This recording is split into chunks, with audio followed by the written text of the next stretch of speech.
Bonjour à tous, je vous retrouve aujourd'hui dans une nouvelle vidéo pour vous parler de mes lectures passées.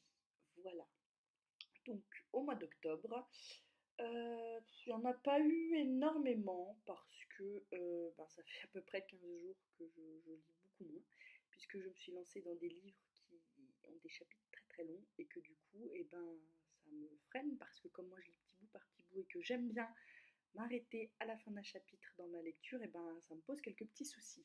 Voilà, vous savez tout. On va commencer. Donc, ce mois, j'ai lu Miroir de Mélissa Bellevigne, le tome 2 de Paranoia, qui devrait normalement être le dernier tome. Voilà. Qu'est-ce que j'ai pensé de ce livre? J'ai adoré.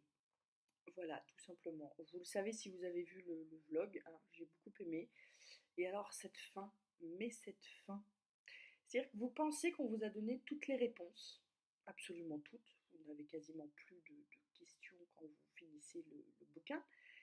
Et puis en fait, vous lisez les deux dernières pages et là, c'est le couac, hein, voilà. Parce que ça vous rejette tout un tas de questions. Donc, c'est un peu une spécialiste hein, pour les fins comme ça. Mélissa Bellevigne, elle aime bien ça, elle aime bien qu'on se torture l'esprit à essayer de comprendre qu'est-ce qui se passe. Donc voilà. Mais cela dit, j'ai vraiment beaucoup aimé ce livre. Je m'attendais pas du tout à ça. En même temps, je savais pas du tout à quoi m'attendre, puisqu'après avoir lu Paranoia, il y a vraiment il y a plusieurs idées qui peuvent en ressortir. On peut donner plusieurs suites, on peut imaginer plusieurs suites. C'était ça le point fort de son livre. Bien que moi, j'avais pas aimé du tout la fin, hein. J'avais adoré Paranoia, mais j'avais pas aimé cette fin trop ouverte. Euh, c'est un coup de cœur pour cette duologie, hein, pour moi, je le dis. Alors, pas pour le bouquin séparé, pour le premier, parce que la fin, non. Mais pour l'ensemble de la duologie, oui, coup de cœur, parce que top, quoi. Alors, moi, je demanderais pas mieux qu'il y ait un tome 3 pour le coup, pour celle-ci, parce que, avec la fin qu'elle a fait, je pense qu'il y aurait matière à faire un tome 3, à donner une petite suite, mais je crois que c'est pas prévu. Voilà. Je crois qu'elle a dit qu'il n'y aurait pas, que ça clôturait. Dans tous les cas, j'espère qu'il y aura un troisième livre de Mélissa Bellevigne, même si c'est dans un tout autre univers que celui de Paranoia, parce que j'aime bien sa plume et j'aime bien les idées et les histoires qu'elle nous raconte. Donc voilà. Ensuite, j'ai lu Mes amis, mes amours de Marc Lévy, qui était un livre qui était dans ma pile à lire depuis un bon moment. J'ai beaucoup aimé, c'est un très bon livre, un livre qui se lit très simplement. Euh, c'est pas non plus. Pardon, excusez-moi, je parle et ça me fait bailler. C'était pas un gros coup de cœur, c'était pas. Voilà, c'est juste un petit livre qu'on lit comme ça et ça se passe très très bien. C'est pas le meilleur Marc Lévy selon moi, mais, euh, mais on aime bien quand même parce que c'est Marc Lévy et voilà. Pour moi, le meilleur Marc Lévy que j'ai lu jusque-là, c'est Où es-tu? Voilà. C'est vraiment celui-ci que je retiens de Marc Lévy. Si je devais n'en conseiller qu'un de Marc Lévy pour l'instant, ce serait celui-là. Sachant que je ne les ai pas tous lus, que j'ai encore l'horizon à l'envers dans ma palle. Donc voilà, et j'ai pas lu du tout tous les Marc Lévy. D'ailleurs, il faudra que je regarde les titres que j'ai pas lus pour essayer de me les procurer, de les lire. Mais si j'avais un livre de Marc Lévy à vous recommander, ce serait vraiment Où es-tu? D'ailleurs, il y avait eu un film adapté de ce livre qui est également très très bien. Donc voilà, c'était la petite recommandation du jour. Ensuite, j'ai lu le tome 5 des Marketmen, bien évidemment, qui est donc sur Roddy. J'ai vraiment beaucoup aimé ce livre. Voilà, je l'ai beaucoup aimé, j'ai beaucoup aimé Roddy. Je ne me suis pas attachée à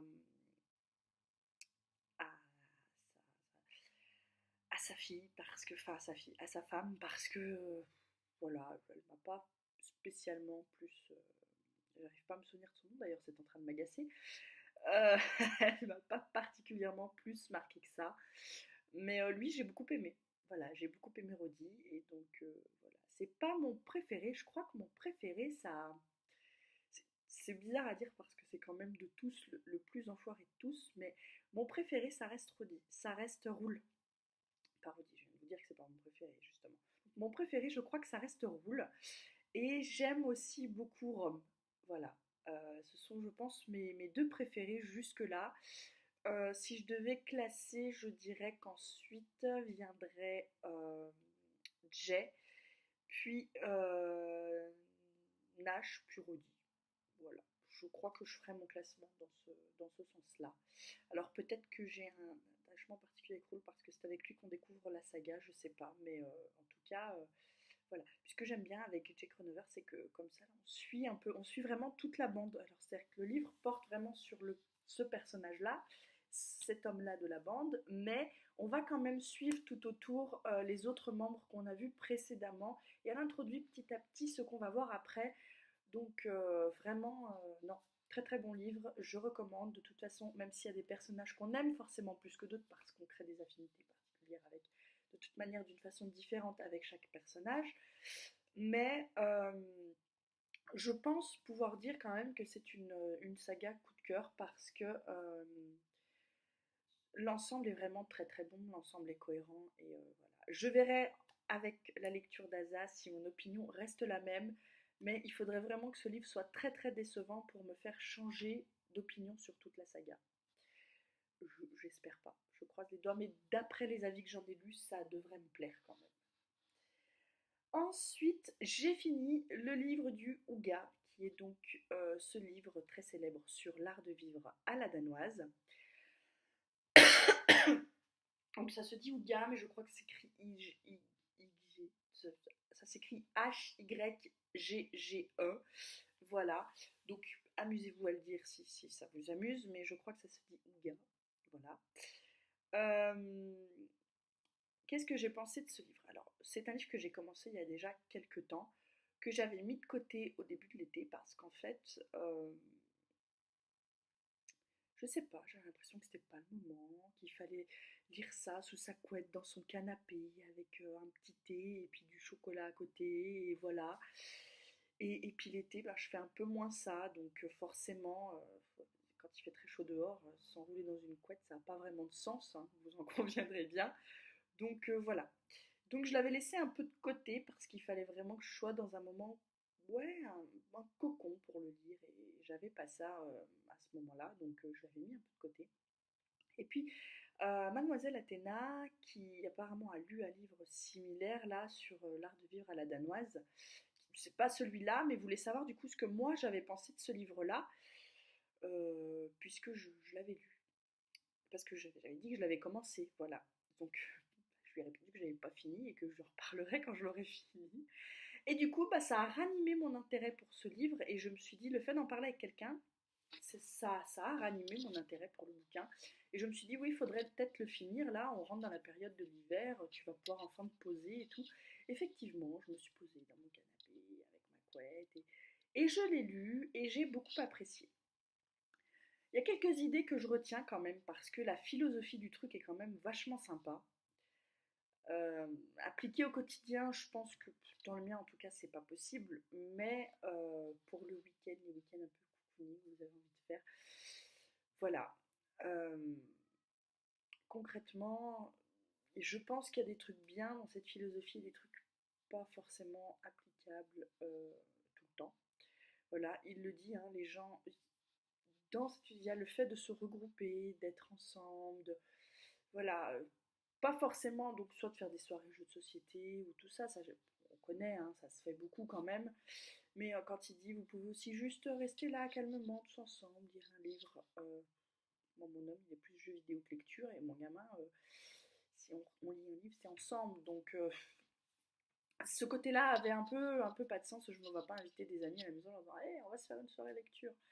Non, c'est pas le truc, quoi. Donc, voilà. Euh, J'ai bien aimé. Cela dit, c'est un très très beau livre. Il y a des photos dans ce livre juste magnifiques. Je l'ai dit plusieurs fois d'ailleurs à Jennifer. J'ai envie de rentrer dans le livre parce que ben ouais, les photos sont juste vraiment très très belles. Il vous donne des chiffres, c'est pas seulement voilà, on vous donne vraiment des chiffres précis sur les études qui ont été menées. Euh, Parce que l'auteur prend cette direction-là, hein. En même temps, il étudie ça, il ne fait pas juste un livre comme ça sur cette philosophie, il l'a étudié, donc il a des données, il a des chiffres, il a interrogé des gens, il a vécu là-bas, il sait comment ça se passe. Voilà, c'est quand même dingue que ce soit un des pays les plus pluvieux au monde qui est les gens les plus heureux alors qu'on nous serine tous qu'il faut du soleil et tout quoi. Donc voilà, mais bon après ils ont une manière de vivre vraiment qui est très, pardon, excusez-moi, je vais essayer de distraire, qui est très particulière, hein, qui fait qui est un. Je pense que dans chaque pays, il y a une manière de vivre particulière qui est inhérente au pays parce que bah, sa condition météorologique, l'état d'esprit des gens aussi, ça joue beaucoup. Effectivement, quand on lit le livre, on en sort et on se dit ouais, je vais aller vivre au Danemark, c'est trop bien. C'est pas réalisable, hein, forcément, mais enfin, ça pourrait, mais dans mon cas, non, déjà, je comprends rien à l'anglais, donc, enfin, je ne parle pas, donc c'est un peu, voilà, il faudrait s'y mettre, quoi. Mais en tout cas, voilà, c'est vraiment, ça donne envie, c'est un joli livre, ça donne envie de piocher des idées. Effectivement, le côté bougie, je vais prendre mon plaid, je vais me mettre dans mon canapé, je vais m'accorder un moment tranquillement. C'est quelque chose de vraiment sympa. Donc le livre est découpé de telle sorte que on va vous expliquer vraiment les éléments qui font le houga, comment les associer pour passer de bons moments avec tous ces éléments, comment il crée le lien social, comment il pense que le lien social mène du coup à être plus heureux, comment il relie du coup vraiment le rythme de vie des Danois et le fait qu'ils soient reconnus que c'est dans ce pays que les gens sont le plus heureux. Voilà. C'est un bon livre. Hein. Je ne vais pas vous dire le contraire. Est-ce qu'il méritait tout le foin qu'on a fait autour à une époque? Je pense pas. Mais je pense pas. Je pense dans tous les cas que c'est jamais. Pas forcément bon qu'on fasse vraiment beaucoup de bruit autour d'un livre, je trouve.